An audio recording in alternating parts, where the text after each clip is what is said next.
দেশ জুড়ে এখন যেন নতুন যুগ শুরু হয়েছে। সবার জীবনেই এখন বিচিত্র ঘটনা সমূহের সমাবেশ হয়ে চলেছে। শব্দখানি নতুন নয়, তবুও এখন স্বাধীনতা আসছে। রক্তাক্ত চরণে গৃহশত্রুর বাধা টপকে অগ্রসর হচ্ছে। মানুষের মন জুড়েই এখন দেশাত্মবোধের নবজাগরণের ভাবাদর্শের ধারণা তীব্র থেকে তীব্রতর হচ্ছে। স্বাধীনতা আসার পর আমরা প্রত্যেকেই কোন অবস্থায় থাকবো জানি না, তবে সেটার জন্য আপাময় ভারতবাসী আজ প্রস্তুত। হয়তো আমাদের প্রিয় দেশ দুই খণ্ড হয়ে যাবে, তবুও আমরা স্বাধীন হয়ে বাঁচব।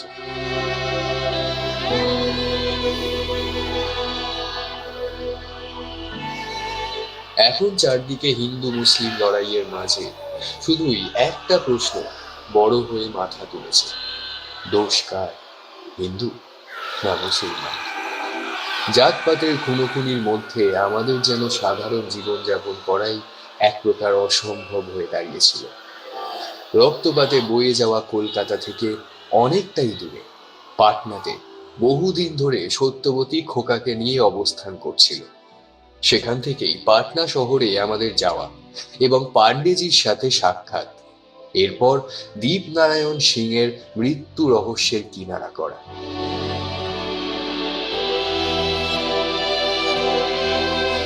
আসলে কেস বোধহয় ব্যোমকেশের পিছু ছাড়তেই চায় না। নচেত সেবার পাটনাতে আমরা কেবলই সত্যবতীর ডাকে গিয়েছিলাম। সর্দার বল্লভভাই প্যাটেলের তারে ব্যোমকেশকে আবার দিল্লিতে হঠাৎ করে যেতে হয়েছিল। মোটামুটি পাওয়া খবরে সন্মুখ সমর তখন প্রায় বন্ধ হয়ে গেছে, তাই এবার সত্যবতীও ফিরে আসতে চাইছে। কতদিনই বা নিজেদের শহর ছেড়ে বাইরে গিয়ে থাকা যায়। সত্যবতী এক প্রকার হাঁপিয়ে গেছিল বাইরে থাকতে থাকতে। তারপর ব্যোমকেশ আগস্টের 10 তারিখ দিল্লি থেকে ফিরতেই আমরা ফেরার তোড়জোড় শুরু করি।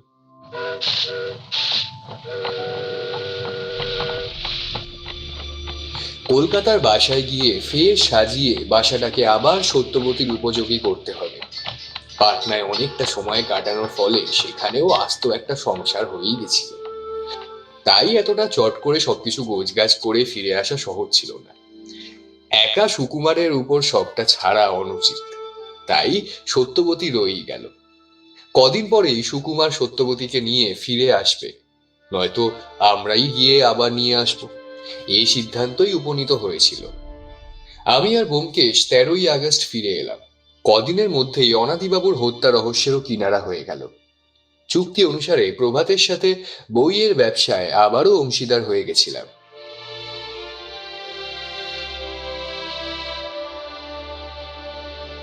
আজ শুক্রবার। দীর্ঘ ছুরিকার সপ্তাহ কেটে গেছে আগেই। সবকিছু থেমে গেছে, এটা ভাবা যে কতটা ভুল তা যেন আমাদেরকে বোঝানোর জন্য এরূপ কুখ্যাত সময়কাল প্রত্যক্ষ করতে হলো। আমরা যেন প্রবলভাবে ধ্বংসের বড্ড কাছাকাছি চলে এসেছিলাম। পাটনা থাকতে ভাবতেই পারিনি কোনোদিন কোনো এইরূপ ঘটনা চোখের সামনে দেখতে হবে। শিউরে ওঠা দিনগুলো, চারিদিকের লাল তরলের ফোয়ারা ভেতর থেকে নিজেদের মনুষ্য ভাবটাকে নড়বড়ে করে তুলেছিল। আর এসবের মধ্যে পড়ে মাঝখানে সত্যবতীদের ফেরাটাও আটকেছে।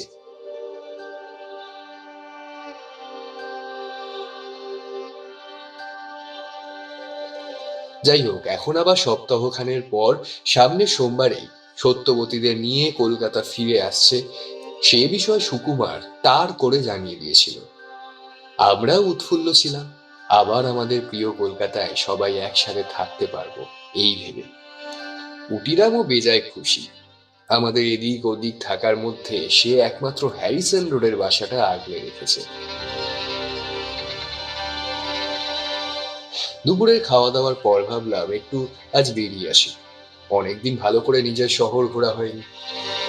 যখন দাঙ্গার সেরূপ খবর আসছে না, তাহলে আর ভয় কি? ভাবা মাত্রই ব্যোমকেশকে বললাম আমার ইচ্ছের কথা।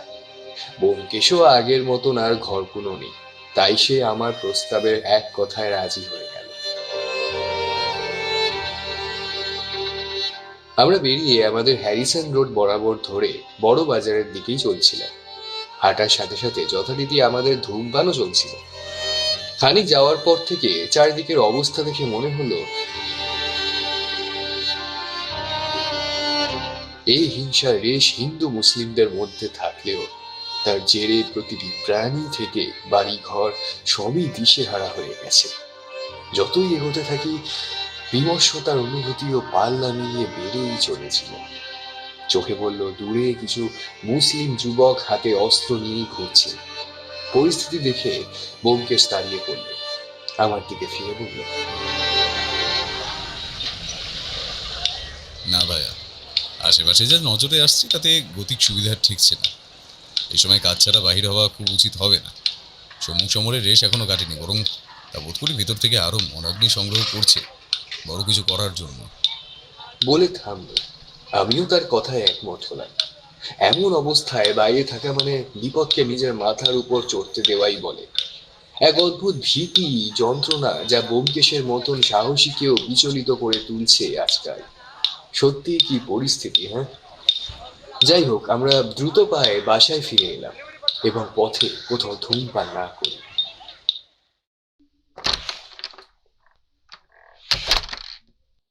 ফিরে এসে দেখি ব্যোমকেশের নামে একখানা চিঠি এসেছে। চিঠির গায়ে দেখলাম প্রেরকের নাম লেখা পুরন্দর পাণ্ডে। চিঠি খুলতে খুলতেই ব্যোমকেশ মৃদু হেসে বলল, কি ব্যাপার বলো তো ভাইয়া? এই কদিন আগেই পাটনা থেকে এলাম, আর এর মধ্যেই আবার তারা আমাকে মনে পড়ে গেল। আবার কি কিছু হলো নাকি? কে জানে, তার সাথে সাক্ষাৎ হলেই কোনো না কোনো ঘটনায় জড়িয়ে পড়ি কিনা। চিঠি খুলে পড়ার পরও যেন তার হাসি থামে না। আমার দিকে চিঠিখানা বাড়িয়ে দিয়ে বলল, দেখো ভাইয়া, বলেছিলাম কিনা, নিজেই পড়ে দেখে নাও একবার। আমি আর দ্বিরুক্তি না করে চিঠিখানা পড়তে লাগলাম। নমস্তে ব্যোমকেশ বাবু, আপনাদের পরিবারের সকলেই যে পাটনা থেকে কলকাতা ফিরে যাচ্ছেন সে বিষয়ে আপনি বলেছিলেন, কিন্তু এতটা তাড়াতাড়ি সমস্ত বিষয়টি হবে সেটা জানা ছিল না। ভাবির কাছেই শুনলাম ওনারা পরের সপ্তাহেই যাচ্ছেন। তা ব্যোমকেশ বাবু, কিছু যদি মনে না করেন, আমি আবার আপনার সাহায্য চাইছি। সামান্য কেস, অথচ আমার অবস্থা একদম খারাপ করে দিচ্ছে। উপরের মহল থেকে চাপ দিচ্ছে এ হেন ঘটনায়। ঘটনাটা হলো, পাটনা জুড়ে হঠাৎ করে বিশেষ চুরি দেখা যাচ্ছে, যা আগে কখনো হতো না। চোর এমন চমৎকার উপায়ে চুরি করছে যে তাকে কোনোভাবেই ধরা যাচ্ছে না। প্রথম দিকে আমল দিইনি, কিন্তু আজ নিয়ে 9টা দিন পার হয়ে গেছে। এদিকে শহরে চুরি হয়েছে প্রায় 20 বার। আমরা কিছুতেই যেন কিছু করতে পারছি না। গোটা শহরে পাহারা বসিয়েও কোনো লাভ হয়নি, চোরের টিকি অবধি পাওয়া যায়নি। তা ব্যোমকেশ বাবু, ভাবিজিরার 1 সপ্তাহ যখন আছেন, আপনি আর অজিত বাবু চলে আসুন না। কেসটা একটু দেখে নিয়ে তারপর না হয় একসাথে ফিরবেন। আমার বিনীত অনুরোধ থাকলো। যাই হোক, মিত্রের প্রস্তাব ভেবে দেখবেন। ইতি পুরন্দর পাণ্ডে। চিঠিখানা পড়ে দেখে তা সাবধানে ভাঁজ করে রেখে ব্যোমকেশকে কইলাম, তা এবার কি করবে বলে ভাবছো ভাইয়া? ব্যোমকেশ এক প্রকার রহস্যময় মুখভঙ্গি করে বলল, তা যা দেখতে পাচ্ছি এখানের অবস্থা এখনো খুব ঠিক নয়। ওদিকে সত্যকে না নিয়ে চলে আসার ব্যাপারে মন থেকে সায় দিচ্ছিল না। পরিস্থিতি বুঝে কেবল এসেছি মাত্র।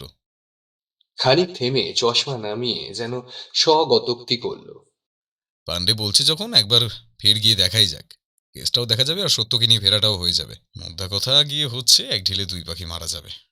বলে সিগারেটের টিন বের করে আমার দিকে চোখ জল চোখে তাকালো। আমিও নিঃশ্বাস ফেলে বললাম, হ্যাঁ, তবে যাওয়াই যাক আবার।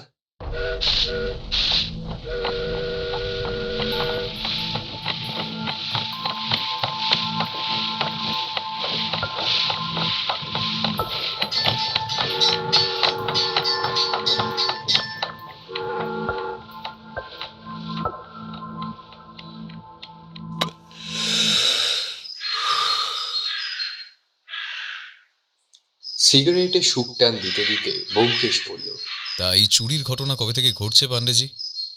দিন 12 মতো হলো। প্রথম ঘটনাটা ঘটে শহর থেকে বাইরের দিকে। তারপর থেকে পাটনায় এদিক ওদিকে সর্বত্রই চুরি শুরু হলো। সিগারেটটা বিলেতি কাচের অ্যাশট্রেতে ফেলতে ফেলতে পাণ্ডেজি বললেন, পাটনার থানায় বসেই আমাদের কথাবার্তা চলছিল। আজ ভোরেই আমরা পাটনায় এসে পৌঁছেছি। আসার পর আমাদের পাটনার সংসারে একবার মুখ দর্শন করিয়ে নিয়েই থানায় চলে এসেছি।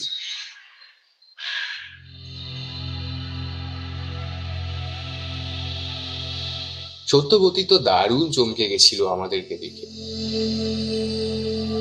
খুশি আর উৎকণ্ঠার একটা মিশ্রণ টের পাওয়া যাচ্ছিল সত্যবতীকে দেখে। ব্যোমকেশ অবশ্য পাণ্ডেজির চিঠির কথা বলল না, বদলে প্রেম আখ্যানের কাহিনীর মতন মন জয় করা কথা বলে সত্যবতীর মুখখানাতে লজ্জার আভা আনিয়ে দিয়েছিল। দক্ষ সত্যান্বেষীর পাশাপাশি ব্যোমকেশ বর্তমানে একজন যে উপযুক্ত সাংসারিক ব্যক্তিও হয়ে উঠেছে তা অবশ্য আমার জানাই ছিল। পাটনায় পদোন্নতি হয়ে আসার পর থেকেই পাণ্ডেজির উপরে ভীষণ দায়িত্ব পড়ে গেছে। দীপনারায়ণ সিংয়ের মৃত্যু রহস্যের সময়কাল থেকেই লক্ষ্য করছি তার মধ্যেকার সুখী ভাব উধাও হয়ে গেছিল। আসলে চারিদিকে এত ঠক জোচ্চোররা বেড়ে গেছে যে তাদের সাথে পাল্লা দিয়ে পুলিশদের কাজ বেড়েই চলেছে। মহাযুদ্ধের পর থেকে আমাদের দেশে যে কত রকম বিদেশি নেশা বিষ ছড়িয়ে পড়েছে তার কোনো ঠিক ঠিকানা নেই। দীপনারায়ণ সিং যে বিষের কারণে মারা গেছিলেন সে বিষটাও বাইরে থেকেই এসেছিল। ব্যোমকেশ বাবু, আমার জীবনে এই প্রথমবার যে চোরকে নাগালে পাওয়া তো দূরস্থ, চুরি কিভাবে হচ্ছে তাই বুঝে উঠতে পারছি না।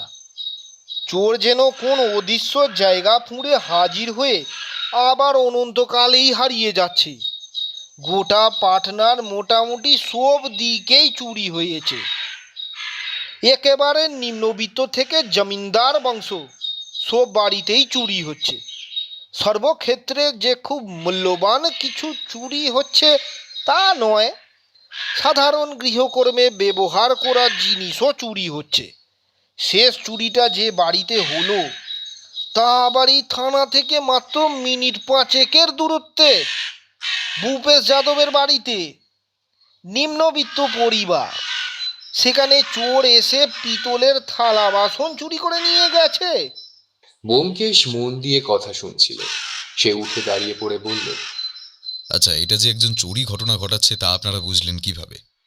ব্যোমকেশের হেন প্রশ্ন শুনে পাণ্ডেজি বললেন, ব্যোমকেশ বাবু, প্রতিটি ঘটনার একটা মিল আছে।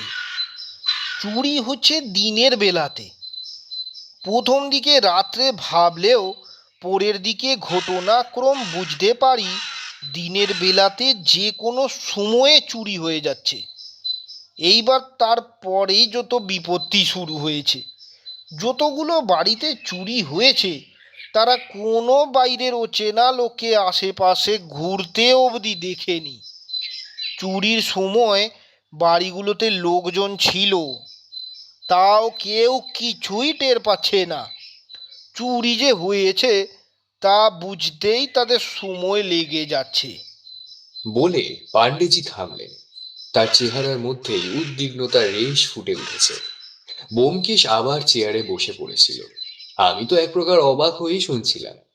ব্যোমকেশের সাথে এত বছর ধরে আছি, ভিন্ন ভিন্ন কেস দেখছি, তবে এরকম কোথাও শুনেছি বলে মনে হয় না। খানিক চুপ করে থেকে ব্যোমকেশ বলল, পাটনার আশেপাশে যত চোর আছে তাদের জেরা করেছেন? পাণ্ডেজি ফের একটা সিগারেট ধরিয়ে বলল, আরে কিছু বাকি রাখিনি ব্যোমকেশ বাবু। আশেপাশে যত খোঁচর ছিল তারাও কেউ কিছু খবর দিতে পারেনি। যাদের চুরি ছিনতাইয়ের রেকর্ড আছে তাদেরকে ধরে এনেও প্রথম দিকে অনেক জিজ্ঞাসাবাদ করেছি, কিন্তু কোনো কিছুতেই কোনো লাভ হয়নি। আমরাও সিগারেট ধরিয়েছিলাম। আসলে কেউ সামনে ধূমপান করলে আমরাও ওই অভ্যাসের দোষে ধরিয়েই ফেলি। খানিকক্ষণ ধরে এক প্রকার নীরবতাতেই কেটে গেল। তারপর ব্যোমকেশ মুখ খুলল, যে যে বাড়িতে চুরি হয়েছে তার মধ্যে 3-4টে বাড়িতে একটু গেলে ভালো হতো। এভাবে কোনো কিছুই মাথায় আসছে না। অবশ্যই। হ্যাঁ, তাহলে ও বেলাতেই চলুন, আমি আপনাদের বাড়ি থেকে তুলে নিচ্ছি। আগে সেই ভালো, এই বেলাটা বাড়ি গিয়ে আমরা বরং একটুখানি বিশ্রাম নিয়ে নিই। আচ্ছা, এখন তবে এলাম। বলে উঠে দাঁড়িয়ে আমার দিকে ফিরে তাকালো।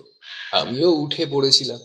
পান্ডেজি তার মোটরের চালককে আমাদের বাসায় পৌঁছে দেবার জন্য বলে দিল। আমরাও তার থেকে বিদায় নিয়ে থানা থেকে বাসার দিকে চললাম। যেতে যেতে ব্যোমকেশকে শুধালাম, কি কিছু বুঝতে পারছো ভাইয়া? আমার না সবটাই কেমন ধোঁয়াশা লাগছে। ব্যোমকেশের মুখ দেখে মনে হলো সেও এই বিষয় নিয়ে আলাদা কোনো ভাবনা ভাবতে পারেনি। শুধু মুখে বলল, চোরের উদ্দেশ্যটা কি সেটা জানার ইচ্ছে আছে। বাকি রাস্তায় আর সেরকম কোনো কথা হলো না। আমাদের বাসার সামনে নামিয়ে দিয়ে পান্ডেজির চালক মোটর নিয়ে চলে গেল। তবে এই জন্যই পাটনায় আসা হয়েছে বুঝি? ওই জন্যই তখন কেবল মিষ্টি মিষ্টি কথা বলা হচ্ছিল।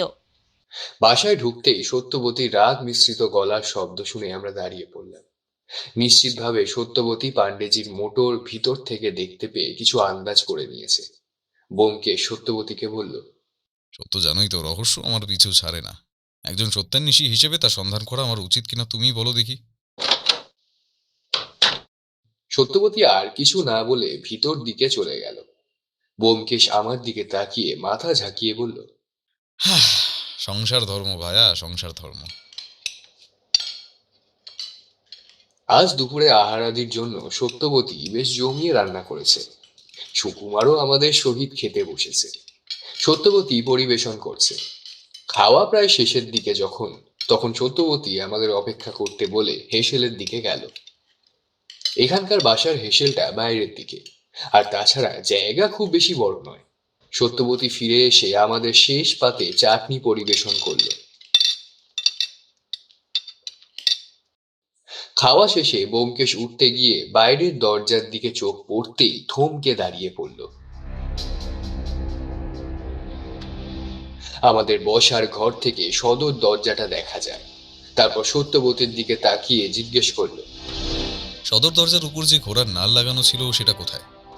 তখনকার দিনে লোকজন মঙ্গলের জন্য সদর দরজার উপরে ঘোড়ার নাল লাগিয়ে রাখত। আমাদের এই ভাড়া করা বাসাতে শুরু থেকেই দরজার উপর একটা রূপোর ঘোড়ার নাল লাগানো ছিল। ব্যোমকেশের কথা শুনে এগিয়ে গিয়ে ভালো করে তাকিয়ে দেখি সেটা নেই। সত্যবতীও হতভম্ব হয়ে গেছিল। এগিয়ে এসে সে বলল, সকালেও তো ছিল, আমরা তো কেউ সরাইনি। আমি ব্যোমকেশের দিকে ফিরে চাইতে দেখলাম তার চোয়াল শক্ত হয়েছে।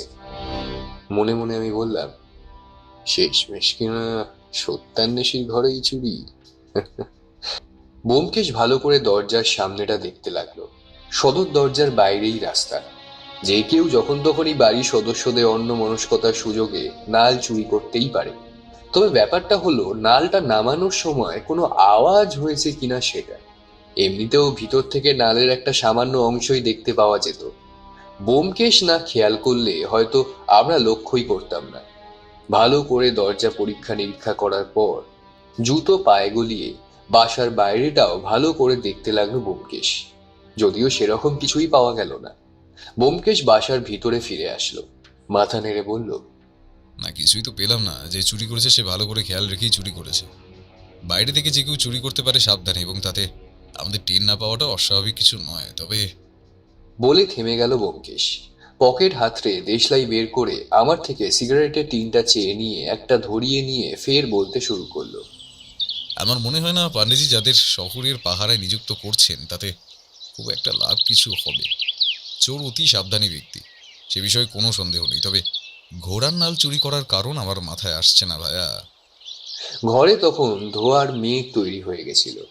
ব্যোমকেশও চোখ বুজে চেয়ারে বসে পড়ল। এতক্ষণের ঘটনায় সুকুমারও হকচকিয়ে গেছিল। সে মুখ খুলল, সত্যিই তো, চুরি করার জন্য এত জিনিস রয়েছে, তা ছেড়ে ঘোড়ার নাল কেন চুরি করলো তা ভাবনার বিষয় বটে। ব্যোমকেশ চুপচাপ শুনল, তবে আর কোনো বাক্য বের করলো না। আমরাও এক প্রকার স্থির হয়ে গেছিলাম ঘটনাক্রমে। বিকেলে যখন পাণ্ডেজি আমাদের নিতে এলেন, সবটা শোনার পর তিনিও ভারী অবাক হলেন। তিনি বাসার ভিতরে এসে চেয়ারে বসে নিয়ে বললেন, তো সত্যি ভারী মুশকিল হলো ব্যোমকেশ বাবু। আপনি থাকাকালীন যদি আপনার বাড়িতে চুরি হয় তাহলে তো চোরকে পাওয়া সত্যিই দুষ্কর। ব্যোমকেশ তখন অবধি ভাবনার জগতেই ডুবেছিল। পাণ্ডেজির কথা শুনে মৃদু হাসি এনে বলল, পাণ্ডেজি, আমি একজন সাধারণ মানুষ। চোর বুদ্ধি করে সাবধানে আমার সামনেও চুরি করতেই পারে। চুরির পদ্ধতি নিয়েও আমি খুব একটা ভাবিত নই, তবে ঘোড়ার নাল চুরি কোনো কারণ আমি খুঁজে পাচ্ছি না। বলে ফের চোখ বুজে নিয়ে যেন ভাবনার জগতে ঢুকে গেল। পাণ্ডেজি আমার দিকে তাকিয়ে ইশারা করতে আমি তাকে আশ্বস্ত করলাম। মিনিট পাঁচেক পর ব্যোমকেশ চোখ খুলল, তারপর উঠে পড়ে পাণ্ডেজিকে বলল, চলুন চুরির জায়গাগুলো দেখে আসি।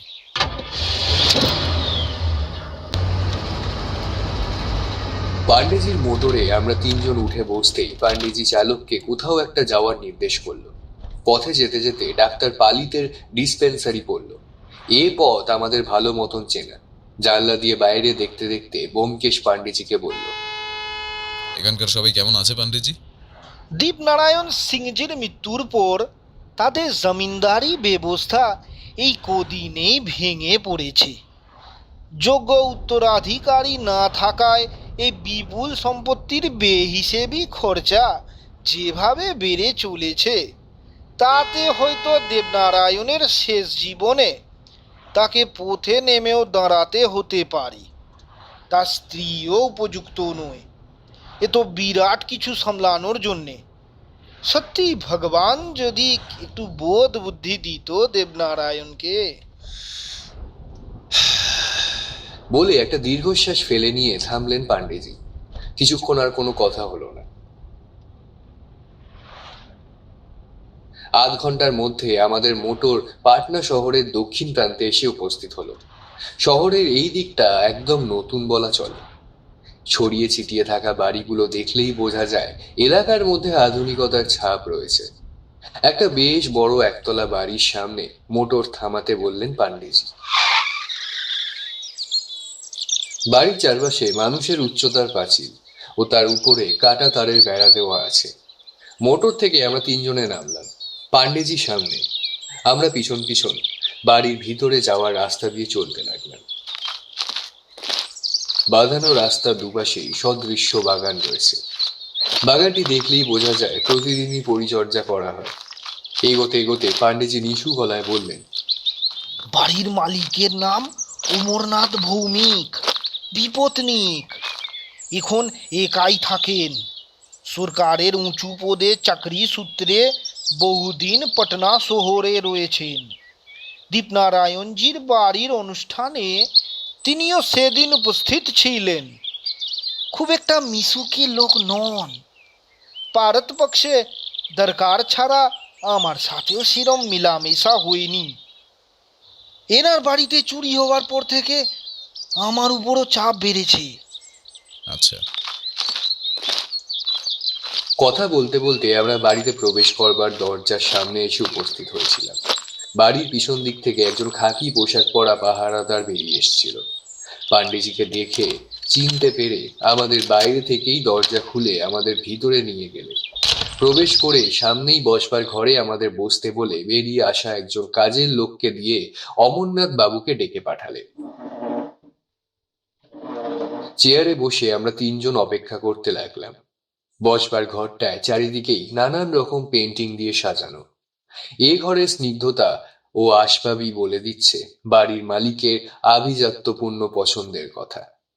ভিতর থেকে সাদা কোট প্যান্টালুন পরিহিত একজন মধ্য উচ্চতা সৌম্য দর্শন ভদ্রলোক বেরিয়ে এলেন। ভদ্রলোক শৌখিনভাবে চাপ দাড়ি রেখেছেন। উনি এসে ব্যঙ্গের সুরেই বললেন, তা চোরকে খুঁজে পেলেন?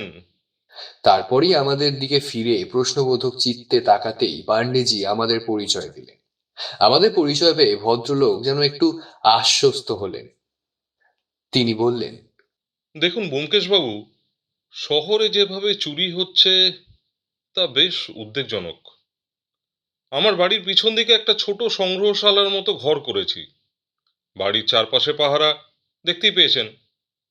তা সত্ত্বেও সংগ্রহশালা থেকে একটি প্রাচীন স্ফিংসের মূর্তি চুরি হয়েছে। খানিক থামলেন। আমরা স্থির চিত্তে তার কথা শুনছিলাম। ওনার কথা থামতেই ব্যোমকেশ বলল, আর কিছু চুরি হয়েছে? না, আর কিছুই চুরি হয়নি। ব্যোমকেশ হাতের আঙ্গুল মটকাতে মটকাতে বলল, আপনার যে মূর্তিটি চুরি হয়েছে সেটা কতদিনের পুরনো? তা সঠিক বলতে পারবো না, তবে বেশ পুরনো, বুঝলেন। আচ্ছা, ব্যোমকেশবাবু, আপনারা আসুন, আমার সংগ্রহশালা দেখে যান। আসুন অজিতবাবু। বলে উঠে সামনের দিকে হাত দেখালেন অমরনাথ বাবু। ভিতরের দিকে একদম শেষের কোণার দিকে একটা ঘরের বাইরের শিকল তুলে ভেতরে ঢুকে বাঁ দিকের দেওয়াল হাতড়ে সুইচ জ্বালাতেই ঘরটিতে আলো ঝলমলিয়ে উঠল। আমরা ঘরটিতে প্রবেশ করে দেখলাম দেওয়ালের একধার দিয়ে বেশ কিছু মূর্তি রাখা হয়েছে।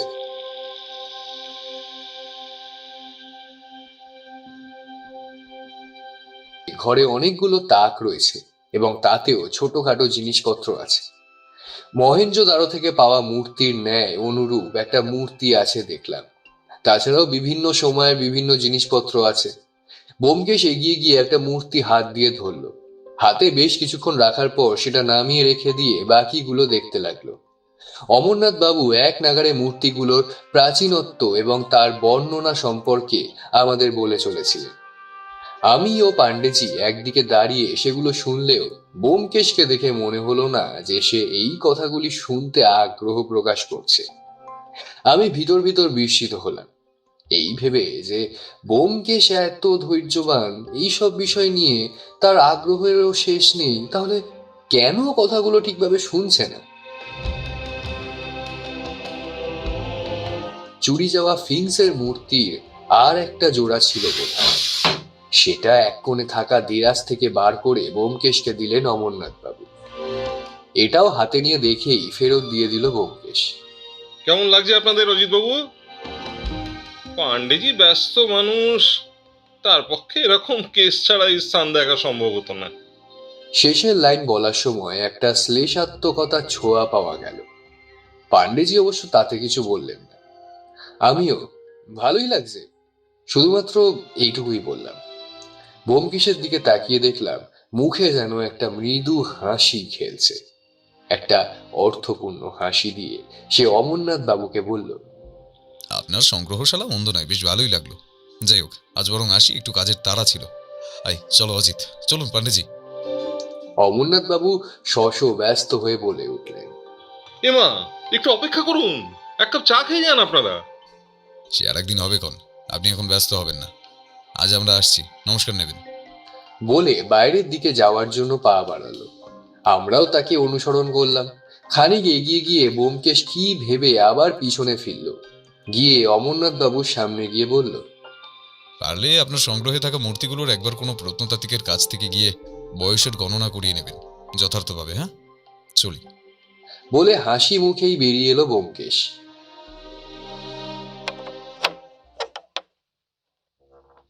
আমরা দুজনে এগিয়ে গেলেও ব্যোমকেশের কথাগুলো আমাদের কানে পৌঁছেছিল।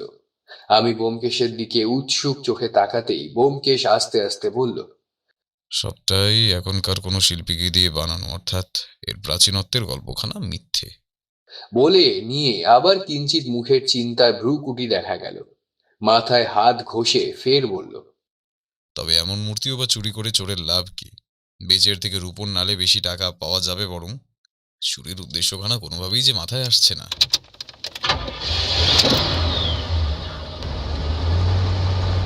আমি আর কোনো কথা না বলে পাণ্ডেজির মোটরে ঢুকে বসলাম। ব্যোমকেশেরও যা মাথায় আসছে না, তা যে আমার মাথা হতে অনেকটা দূরত্ব বজায় রেখেই যাবে তা আমি জানি।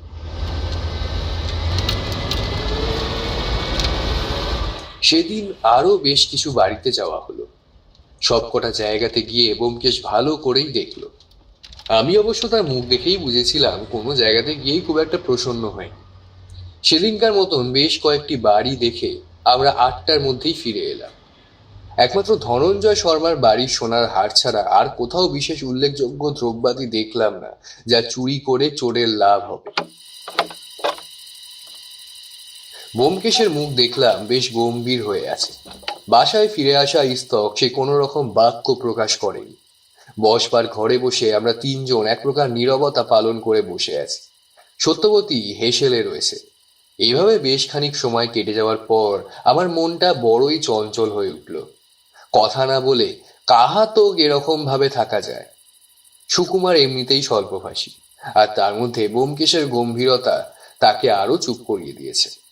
শেষমেশ অধৈর্য হয়ে ব্যোমকেশকে বললাম, কিছু উদ্ধার করতে পারলে?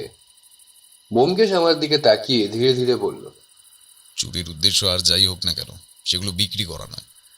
যেসব জিনিস চুরি করা হয়েছে আজ দেখলাম তার মধ্যে বেশিরভাগেরই কোনো মূল্য নেই। এক্ষেত্রে একমাত্র ব্যতিক্রম ধনঞ্জয় বাবুর স্ত্রীর গয়না বিক্রি করলে লাভ হতে পারত। তবে এই চুরির জন্য যেভাবে পাটনা শহর ব্যস্ত হয়ে উঠেছে তাতে করে চোরাই মাল বিক্রি এখানে সম্ভব হবে না। এবার যদি বাইরে চালান হয়ে যায় তখন ব্যাপারটা আলাদা। বলে চারপাশে চোখ বুলিয়ে সিগারেটের টিনটা খুঁজতে লাগলো ব্যোমকেশ।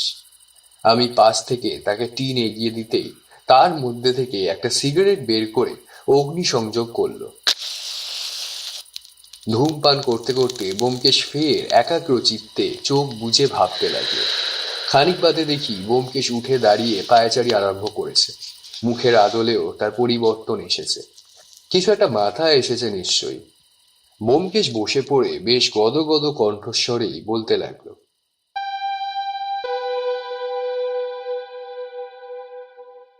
একটা ছোট অথচ সব থেকে গুরুত্বপূর্ণ বিষয়ে আমাদের সকলেরই নজর এড়িয়ে গেছে। যে যে জায়গায় চুরি হয়েছে তার মধ্যে বেশিরভাগ জায়গাতেই চুরি হওয়া জিনিস বেচে চোরের লাভ নেই। তাছাড়া চোর সেসব জিনিসই চুরি করেছে যেগুলো বাইরে থেকে সহজেই চুরি করা যায়। অমরনাথ বাবুর বাড়ি থেকে যে মূর্তিটা চুরি গেছে সেই ঘরে বাইরে থেকে শিকল দেওয়া থাকলেও তাতে তালা দেওয়ার ব্যবস্থা কিন্তু নেই। সেক্ষেত্রে এখানেও চোর কিন্তু অনায়াসেই সকলের নজর পেরিয়ে ঢুকে যেতেই পারে। বাড়ির কাজের লোকের পক্ষেও সবসময় নজর রাখা সম্ভব নয়। আর এখানকার পাহারাদারদের কথা তো জানোই, কাজের ফাঁকি দিতে পারলেই যেন ওদের শান্তি। এত পর্যন্ত বলে থেমে গেল ব্যোমকেশ। সত্যবতী সবার জন্য রাতের খাবার নিয়ে এসেছে, খিদেও পেয়ে গেছিল। তাই আমরা আর কোনো রকম বাক্যালাপ না করে দ্রুত খেতে বসে গেলাম।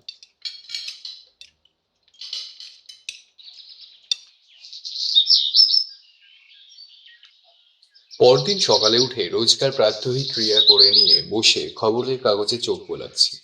ব্যোমকেশ সুকুমারকে নিয়ে বাজার করতে বেরিয়েছিল। হঠাৎ বাইরে দেখি পান্ডেজির মোটর এসে থেমেছে। পরক্ষণেই পান্ডেজি এসে আমাদের বসার ঘরে প্রবেশ করল। তার মুখখানা দেখে বেশ গম্ভীর মনে হলো। আমি জিজ্ঞাসা করলাম, কি ব্যাপার পান্ডেজি, এত সকাল সকাল এলেন যে? আমার প্রশ্নের প্রতি উত্তরে পান্ডেজি বললেন, আজ শহরে আবার চুরি হয়েছে অজিত বাবু। তবে এবার বোধহয় বাড়ির মালিক চোরকে দেখে ফেলেছিল, তাই যাবার আগে চোর বাড়ির মালিকের বুকে একটা ছোরা বিধিয়ে দিয়েছে। তার ফলে তার মৃত্যু হয়েছে। শুনে আমি চমকে উঠলাম। বললাম, চুরির সাথে সাথে শেষমেশ খুনও হলো?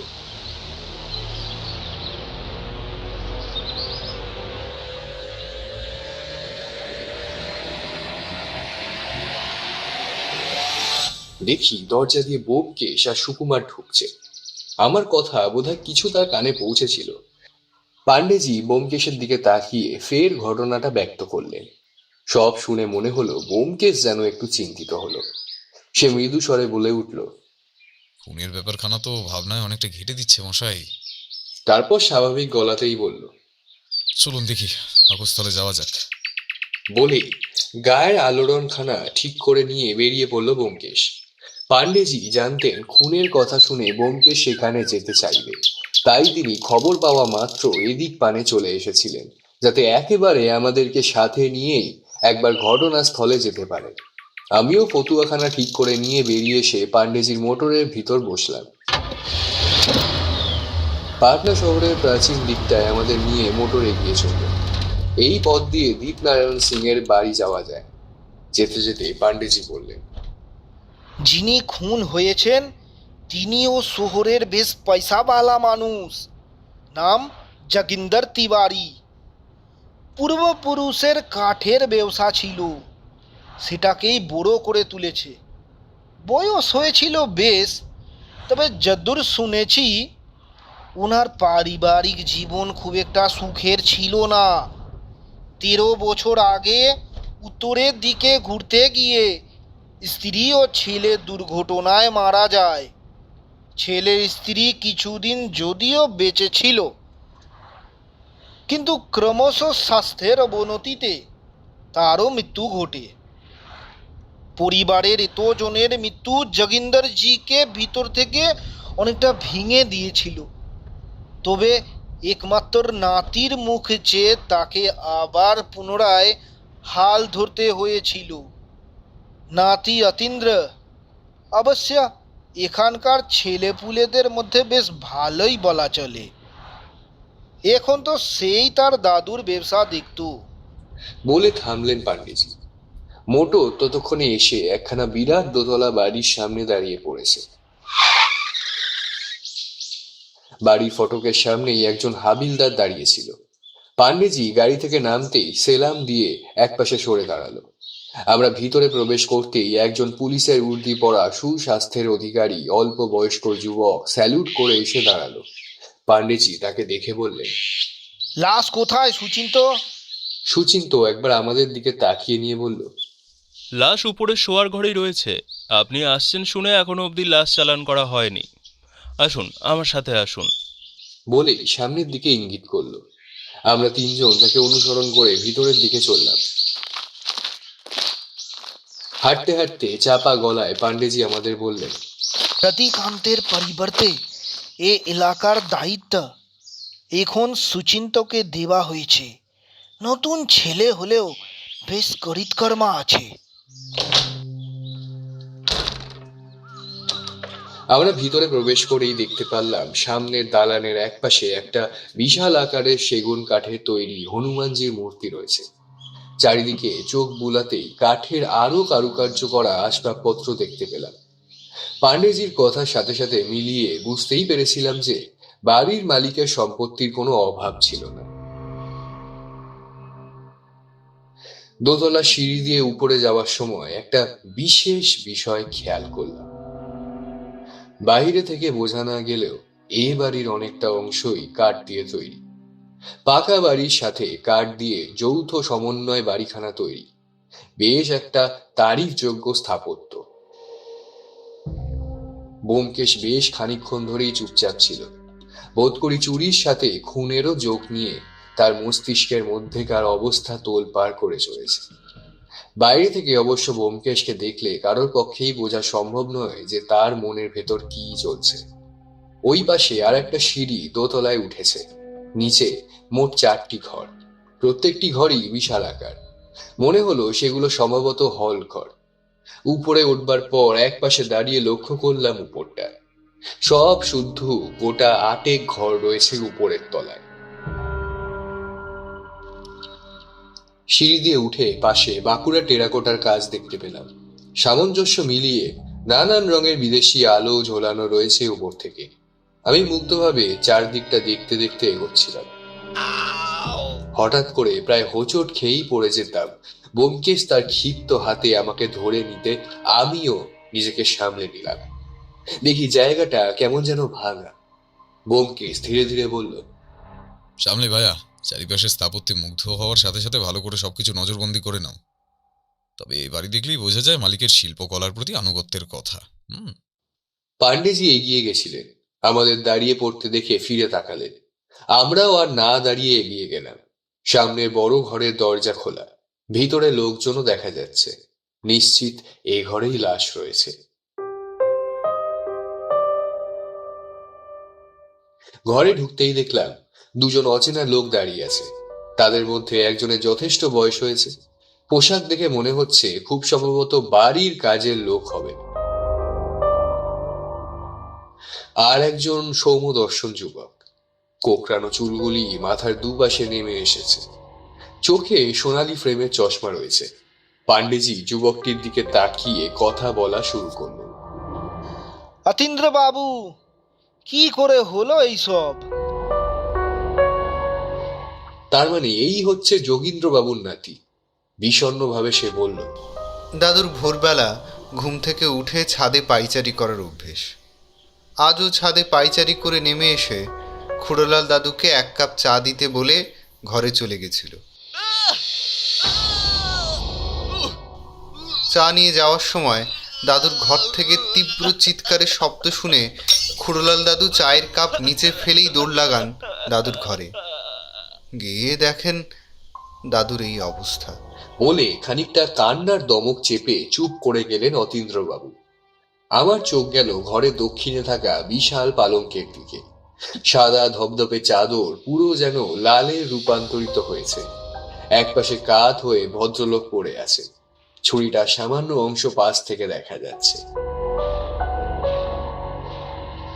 সুচিন্ত পাণ্ডেজির দিকে তাকিয়ে বলল, স্যার, ভদ্রলোকের দেরাজ থেকে প্রায় 7,000 টাকা চুরি গেছে। এর জন্যই বোধহয় যোগীন্দ্রবাবু খুন হয়েছেন। পাণ্ডেজি হাতে দস্তানা পরে নিয়েছিলেন। লাশ দেখতে দেখতে তিনি বললেন, টাকা চুরির কথাটা কখন বোঝা গেল? আমি বলছি। অতীন্দ্রবাবু ধীরে ধীরে বলতে শুরু করলেন, দাদুর বিলেত থেকে আনানো একটা দেরাজ ছিল, সেখানে তিনি প্রয়োজন মতো কিছু টাকা পয়সা রাখতেন। খুড়োলাল দাদুর ডাকে ছুটে এসে আমি এই অবস্থা দেখার পর একেবারে স্তব্ধ হয়ে গেছিলাম। নিচ থেকে হরিচাচা এসে আমাকে ঝাঁকাতেই আমি সম্বিত ফিরে পাই, আর তখনই লক্ষ্য করি যে দেরাজের পাল্লা দুটো খোলা, আর তার ভেতরে একটাও টাকা নেই। পাশে থাকা লোকটিও মাথা নেড়ে তাকে সমর্থন করল। ব্যোমকেশ মনোযোগ সহকারে ঈষৎ ঝুঁকে পড়ে লাশ পরীক্ষা করছিল। ভালো করে দেখে নেওয়ার পর পাণ্ডেজির দিকে একবার তাকালো ব্যোমকেশ, তারপর বলল, আমাদের দেখা শেষ হয়ে গেছে। মনে হচ্ছে ছুরির এক আঘাতেই যোগেন্দ্রবাবু মারা গিয়েছেন। পাণ্ডেজিও আর একবার ভালো করে দেখে নিলেন, তারপর সুচিন্তকে ডেকে লাশ নিয়ে যাওয়ার ব্যবস্থা করতে বললেন। ব্যোমকেশ দেরাজে পাশে গিয়ে দাঁড়িয়ে ভালো করে একবার দেখল। বিলাতি কোম্পানির বানানো দেরাজ, লকের ব্যবস্থা করা আছে। ইংরেজি অক্ষর ছাড়া লক খোলে না। একবার মাথা নেড়ে ব্যোমকেশ ফিরে তাকালো অতীন্দ্রবাবুর দিকে, তারপর স্থির চিত্তে বলল, অতীন্দ্রবাবু, আপনাদের বাড়িতে কজন থাকেন? অতীন্দ্রবাবু আমাদের লক্ষ্য করলেও প্রথমে তেমন গা করেন। এইবার প্রশ্ন শুনে ব্যোমকেশের দিকে জিজ্ঞাসু দৃষ্টি নিয়ে তাকালেন। সবটা লক্ষ্য করে পাণ্ডেজি বলে উঠলেন, অতীন্দ্রবাবু, উনি হলেন ব্যোমকেশ বক্সী, আর উনি হলেন অজিত বন্দ্যোপাধ্যায়। দুজনেই আমার বন্ধু, এবং ব্যোমকেশ বাবু আমাদের লাইনের লোক আছেন। আমার একবারের জন্য মনে হলো ব্যোমকেশের পরিচয় শুনে মুখের ভাব যেন এক মুহূর্তের জন্য বদলে গেছিল। তারপর তিনি অম্লান বদলে আমাদেরকে নমস্কার জানিয়ে বললেন, আমাদের বাড়িতে আমি, দাদু, খুড়োলাল দাদু আর হরিচাচা থাকি। আর বাইরে এই জমির ওপর দুখানা ছোট ঘরে আমাদের বাড়ি পাহারার জন্যে 4 জন যারা রয়েছেন তারা থাকেন। ও, এই যে হরিচাচা।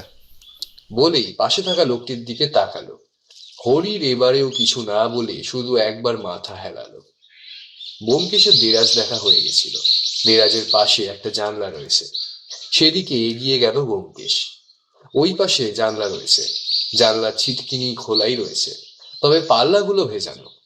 ব্যোমকেশ পাল্লাগুলো খুলে দিয়ে বাইরেটা দেখলো। বাইরে কোনো রূপ শীত বসানো নেই।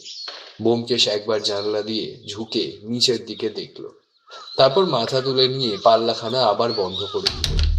ঘুরে দাঁড়িয়ে অতীন্দ্রবাবুর দিকে তাকিয়ে প্রশ্ন করলো, আপনাদের বাড়ির জানলায় কোনো শিক নেই কেন? এরকম ভাবে তো যে কেউ বাইরে থেকে উঠে আসতে পারে, তাই না? বলার শেষের দিকের ধরন শুনে আমার মনে হলো ব্যোমকেশ হালকা কৌতুক মেশানো সুরেই কথাটা বলল। আমাদের বাড়িতে সবকটা জানলাই এরকম। আপনাকে বললাম না, আমাদের 4 জন পাহারাদার রয়েছে। পালা করে 2 জন সব সময় থাকেন। তাই চুরির ভয় আমরা খুব একটা করতাম না, কিন্তু কিন্তু আজ থেকে সবটাই বদলে গেল।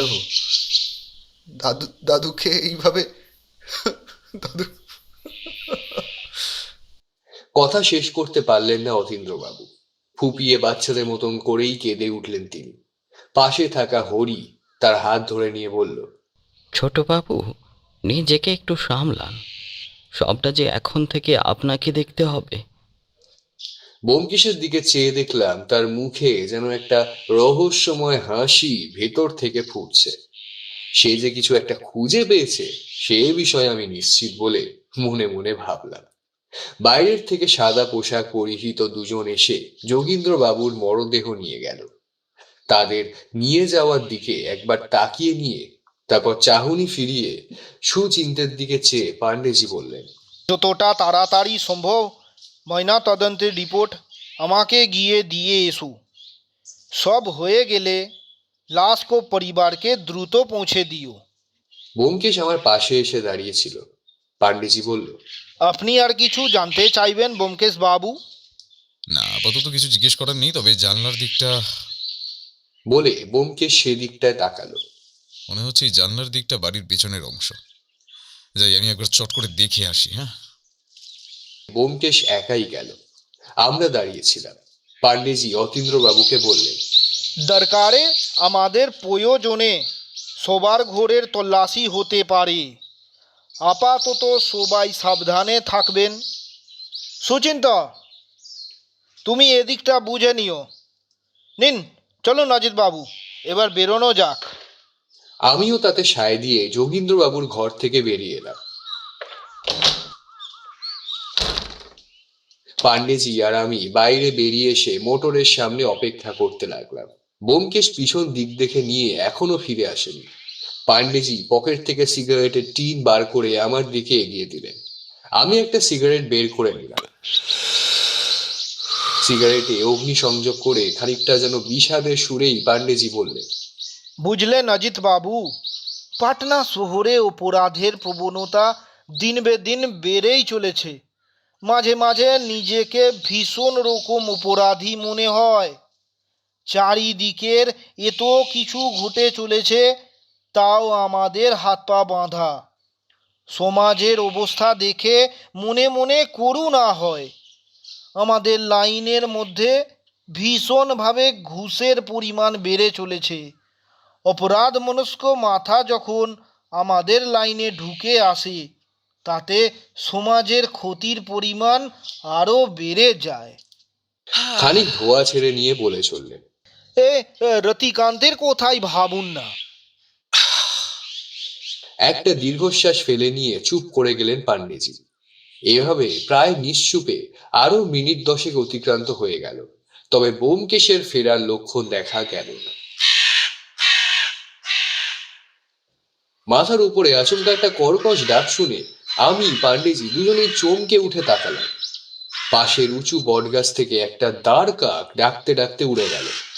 আমি সেই দিকে তাকিয়ে বললাম, ঘোর অমঙ্গল সংকেত। তুমি সাহিত্যিকতা ছেড়ে কি জ্যোতিষগিরি শুরু করতে চললে নাকি ভাইয়া? তাকিয়ে দেখি ব্যোমকেশ পিছন দিক থেকে হাসতে হাসতে বেরিয়ে আসছে। কাছে এসে পুনরায় বলতে থাকলো, পাণ্ডেজি, এখানকার সবকিছু দেখা হয়ে গেছে, চলুন এবার বরং ফেরা যাক। সুচিন্ত পেছনে এসেই দাঁড়িয়েছিল। সে ব্যোমকেশের দিকে তাকিয়ে বলল, ব্যোমকেশবাবু, যেহেতু এই এলাকায় ঘটনাটা ঘটেছে, এর দায়িত্ব আমার উপরেই বর্তাবে। আপনি কিন্তু আমাকে এই ক্ষেত্রে সহায়তা করবেন। দেখো সুচিন্ত, আমি একজন সত্যান্বেষী, রহস্য নিয়ে ঘাঁটতে ভালোবাসি। আমার পাটনায় আসার কারণ এই বর্তমানে হয়ে চলা চুরির ঘটনার কিনারা করা, তার সাথে পরিবার নিয়ে কলকাতায় ফেরা। খুনের তদন্তটা তুমি দেখো, আমি যতদিন আছি সাহায্য করব। ব্যোমকেশের কথা শুনে সুচিন্ত খানিক থেমে নিয়ে বলল, অজিতবাবুর লেখা আজকাল হিন্দিতেও অনুবাদ হওয়ার কারণে ব্যোমকেশবাবু আমাদের পাটনাতেও যথেষ্ট পরিচিতি পেয়েছেন। তারপর কিছুদিন আগের দীপনারায়ণ সিংয়ের মৃত্যু রহস্যের তল খুঁজে আপনি যেভাবে সবটা সমাধান করেছেন, তাতে বিশেষত আমাদের পুলিশ মহলের এখন সবাই প্রায় আপনাকে চেনে। আপনার কোনো তুলনা নেই ব্যোমকেশবাবু। আমার বিশ্বাস আপনি থাকলে হত্যাকারীকে ধরতে আমাদের বিশেষ বেগ পেতে হবে না। সত্যিই সুচিন্ত ভুল কিছু বলেনি। ব্যোমকেশের তুলনা নেই। ব্যোমকেশ সুচিন্তর কাঁধে হাত রেখে বলল, পাণ্ডেজি, আপনাদের এই দারোগাটিও বেশ পটু। আপনি নিশ্চিত থাকুন, আপনার আর উপর মহলের চাপ বেশি দিন সহ্য করতে হবে না। আপাতত আমরা আসি তবে। ঠিক আছে ব্যোমকেশ বাবু, আপনি আছেন, আমাদের এমনিতেও আর চিন্তা নেই। চলুন, আমি আপনাদের বাড়ির সামনে নামিয়ে দিই।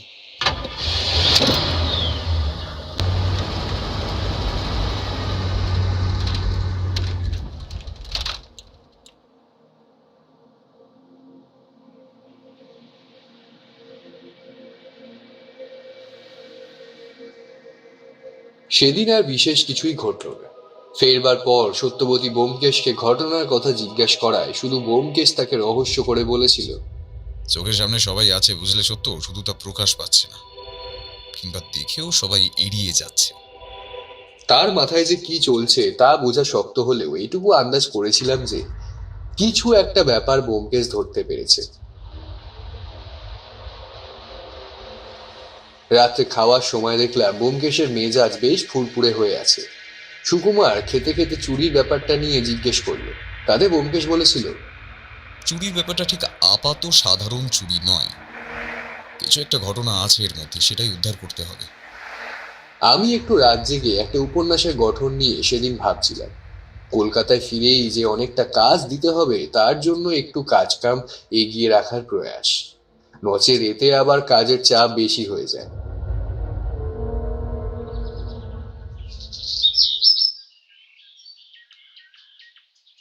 রাত্রে ভাবনা চিন্তা করে শুতে শুতে আমার অনেকটা দেরি হয়ে গেছিল, তাই সকালে ঘুম ভাঙতেই বেশ খানিকটা দেরি হয়ে গেল।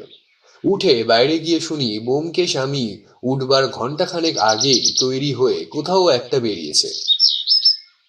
কখন ফিরে আসবে তার কোনো নির্দিষ্ট সময় সে বলে যায়নি। শোনা মাত্র আমি কিছুটা মনক্ষুণ্ণ হলাম।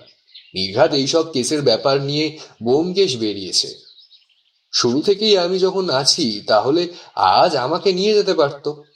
আসলে এই হলো ব্যোমকেশের মহাদোষ, কেস গোটানো না হওয়া পর্যন্ত স্পষ্টভাবে কিচ্ছু বলে না। সুকুমারও বাড়ি নেই তার মধ্যে।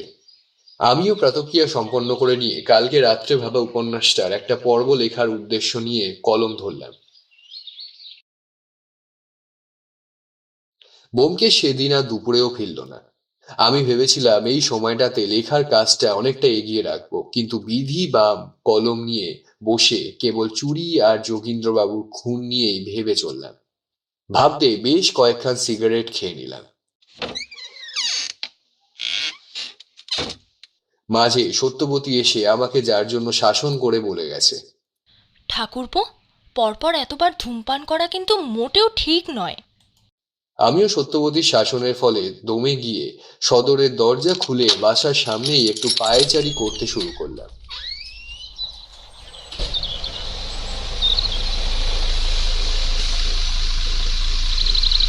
খানিক বাদে দেখি একখান পুলিশের জিপ আমাদের বাসার দিকে আসছে।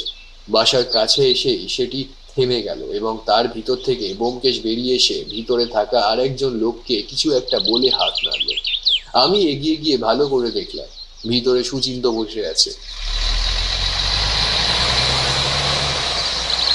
ব্যোমকেশ এবার আমার দিকে এগিয়ে এলো, ভালো করে আমার দিকে তাকিয়ে জিজ্ঞেস করলো, ভাইয়া তুমি হঠাৎ পাইচারি করছো যে? আমি কাচুমাচু মুখে বললাম, কি আর করব, বাসায় সুকুমারও নেই, তুমিও সেই সকালে বেরোলে, আর তারপর ফেরার নাম নেই। উপন্যাস লিখতে বসে মনোসংযোগ করতে পারলাম না, বরঞ্চ অতিরিক্ত ধূমপান করায় সত্যবতী শাসন করলো। এই অগত্যা একটু হেঁটে বেড়াচ্ছি। আমার কথা শুনে ব্যোমকেশ শব্দ করে হেসে উঠল। খানিক এইভাবে হেসে নেওয়ার পর দাঁড়িয়ে পকেট থেকে সিগারেট 3 বার করে আমার দিকে এগিয়ে দিল। আমি একটু কিন্তু কিন্তু ভাব করতেই ব্যোমকেশ বলল, খাও, একবার খেয়েই নাও, এতবার তো খেয়েছো অস্থিরতায়, এবার শান্তিতে খাও। বলে নিচে সিগারেট ধরালো। আমিও ধরিয়ে ফেললাম। বেশ খানিকটা ধোয়া ছেড়ে দিয়ে ব্যোমকেশ চোখ বুজে দাঁড়িয়ে কিছু একটা মনে মনে বিড়বিড় করলো। তারপর চোখ খুলে তাকাতেই দেখলাম যেন একটা ভীষণ ভাবনা তার মধ্যে বিরাজমান। আমি জিজ্ঞেস করলাম, সারাদিন তো ছিলে না, কেসের ব্যাপারে কি কিছু এগোলো? ব্যোমকেশ রহস্য করে উত্তর করলো, অনেক কিছুই বুঝেছি ভাইয়া, অনেক কিছুই, তবে এখনো কিছু জিনিস ধোঁয়াশার আড়ালে রয়েছে, তার সমাধানের জন্য আরো কিছু সময় লাগবে। চলো এসব ছাড়ো, এখন ভিতরে চলো দেখি, মনটা একটু চা চা করছে বড়, চলো তাড়াতাড়ি চলো। বলে আমার হাত ধরে টেনে বাসায় ঢুকে গেল। বাসায় ঢুকেই দেখলাম সত্যবতী বাইরে এসে দাঁড়িয়েছে। ভুরু কুচকে সে তার বাক্যপাঠ শুরু করলো। সারা দিন এইভাবে না খেয়ে দিয়ে ঘুরে বেরিয়ে শরীরটা খারাপ করলে কে দেখবে শুনি? কাজ করছো ঠিক আছে, সে করো, তা বলে এইভাবে সারা দিন? সত্যবতী আতঙ্কিত আক্রমণ সামলানোর জন্য এইবার ব্যোমকেশ যেন খুব একটা প্রস্তুত ছিল না। আমার তো ব্যোমকেশের মুখ দেখে মায়া হচ্ছিল। এবার ব্যোমকেশ খানিক সংকুচিত ভাবে বলল, সত্য একটু চা পাওয়া যাবে? বসো, আমি তোমাদের জন্য চা এনে দিচ্ছি। বলে হেসেলের দিকে চলে গেল। ব্যোমকেশ ও আমি দুজনেই চেয়ারে ঠ্যাসান দিয়ে বসে পড়লাম।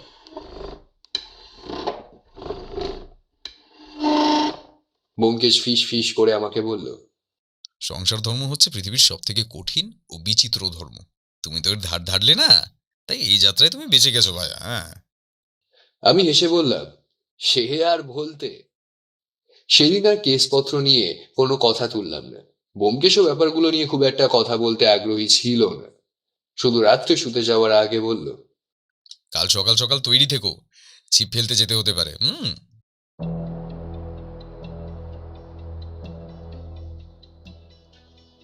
তারপর থেকে 2 দিন কেটে গেল। আমার তো সেভাবে কিছুই মাথায় ঢুকছে না। এর মধ্যে আমরা শুধু পার্টনার এদিক ওদিক দেখে বেরিয়েছি। ডাক্তার পালিতের সাথে গিয়েও সাক্ষাৎ করেছিলাম। তার কাছে ব্যোমকেশ কিছু একটা প্রয়োজনেই যেন গেছিল। দুজনে আড়ালে কি কি কথা বলেছিল তার এক বর্ণ যদিও আমি শুনতে পাইনি। অন্য সময় হলে নজর রাখার জন্য ব্যোমকেশ বিকাশকে বলতো, তবে এখানে তার আসার কোনো সম্ভাবনা নেই বলে নিজেই সে কাজের দায়িত্ব তুলে নিয়েছে বেশ বুঝতে পারছিলাম। 2 দিন কেটে যাওয়ার পর আজ ব্যোমকেশ ও আমি আজ অতীন্দ্র বাবুদের বাড়ি গেছিলাম। শোকের আবহেও তিনি আমাদের আতিথেয়তাতে কোনো ত্রুটি রাখেন। কথায় কথায় চুরি প্রসঙ্গ উঠতেই প্রথম দিকে ব্যোমকেশ যতটা পারল এড়িয়ে যেতে চাইল। ব্যোমকেশ কিছুই বলবে না তা আমি জানতাম। তবে আমার একটা বিষয় অবাক লাগলো। দাদুর খুনি ধরা পড়ার পর থেকে চোরের ব্যাপারে যেন একটু বেশি উৎসাহ দেখাচ্ছেন অতীন্দ্র বাবু। খানিক সময় থাকার পর বিদায় নেওয়ার সময় ব্যোমকেশ অতীন্দ্র বাবুকে বলল, আপনি চিন্তা করবেন না, আপনার দাদুর খুনি এবং চোর খুব শিগগিরই ধরা পড়বে। তবে পাটনার বাকি চুরিগুলোর কিনারা করা গেছে এবং আজ সকালেই সে ধরা পড়েছে। কাল থেকে পাটনা চুরি আর পাহারার দরকার পড়বে না। শোনা মাত্র আমিও ভিতর থেকে অবাক হলেও মুখে তা প্রকাশ করলাম না। অতীন্দ্র খানিক অবাক চিত্তে বলল, দাদুকে সেই চোর খুন করেননি বলছেন? না, আপনার দাদুর খুনি অন্য কেউ। পুলিশের কাছে যে ধরা পড়েছে সে কেবল চুরি করেছে। চোর নিজের মুখে স্বীকারও করছে তার চুরির ঘটনা। যাই হোক, আজ আসি অতীন্দ্রবাবু, আশা করি আবার দেখা হবে। বলে বেরিয়ে ব্যোমকেশ আমাকে বেরিয়ে যাওয়ার ইশারা করল। আমরা নমস্কার জানিয়ে অতীন্দ্র বাবুদের বাড়ি থেকে বেরিয়ে পড়লাম। বাইরে একটা ট্যাক্সি আমাদের জন্য আগে থেকেই অপেক্ষা করছিল। আমরা তাতে চড়ে বসতেই আমাদের নিয়ে রওনা দিল। আমি বাইরের দিকে তাকিয়ে যেতে যেতে প্রশ্ন করলাম, মিথ্যে খবর দিলে যে? ব্যোমকেশ আমার দিকে চোখ টিপে বলল, মিথ্যে? মিথ্যে বলিনি, সত্যিই চোর ধরা পড়েছে। সবুর করো বৎস, ধীরে ধীরে সবটাই বুঝবে। হ্যাঁ,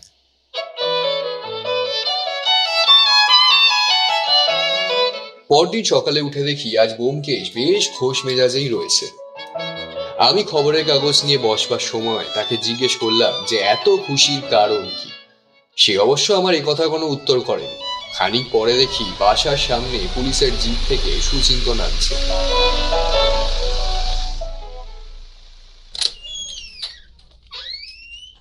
ভিতর থেকে তাকে দেখে ব্যোমকেশ উঠে গিয়ে দরজা খুলে দিতেই সে ঘরে প্রবেশ করে বলল, ব্যোমকেশবাবু, তাকে পাওয়া গেছে। স্যারকেও খবর পাঠিয়েছি। চলুন, আমি আপনাদের নিজেই নিতে চলে এলাম। চলুন। ব্যোমকেশ যেন এটারই প্রতীক্ষায় ছিল। গায়ের আলোড়ন খানা চাপিয়ে নিয়ে আমার দিকে তাকিয়ে বলল, এই চলো ভাইয়া, খবরের কাগজ পরে উদ্ধার করবে, এখন থানায় চলো তো। আমার বিন্দুমাত্র মাথায় কিছু ঢুকলো না, তবে এখন আর প্রশ্নও করলাম না।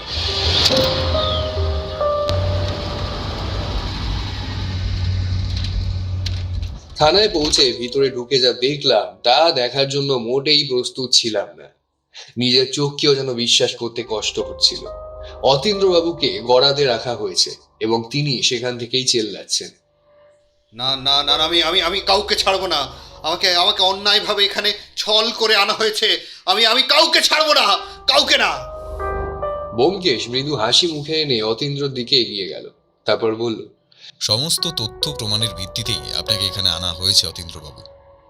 আপনি পাটনার বিখ্যাত চোর এবং আপনি আপনার দাদা শ্রী যোগীন্দ্র তিওয়ারির হত্যাকারী। তার কথা শুনে আমি অতিশয় চমকে গেলাম। কি বলছে কি ব্যোমকেশ? সুচিন্তকে দেখে মনে হলো সে বিষয়টা বেশ কিছুটাই জানতো, তাই বিশেষ অবাক হয়নি। পাণ্ডেজিও থানায় চলে এসেছিলেন। তিনি থানায় প্রবেশ করেই ব্যোমকেশের কাছে এসে বললেন, এসব কি ব্যোমকেশ বাবু?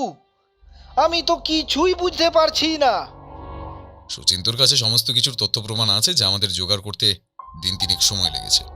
তবে একটা কথাই বলবার, অতীন্দ্রবাবু মানসিক দিক থেকে সুস্থ নয়, এই বিষয়টাও প্রমাণিত। তাই চিকিৎসার ভারটাও আপনাদেরকে নিতে হবে।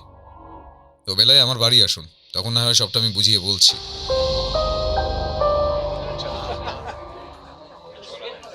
সন্ধেবেলায় আমাদের বাসার ঘরে বসে আছি। ঘরে আজ অনেকেই উপস্থিত হয়েছে। ডাক্তার পালিতের সাথে আজ আর একজন ডাক্তার হাজারিকাও আছে। এছাড়া পান্ডেজি সুচিন্তও রয়েছে।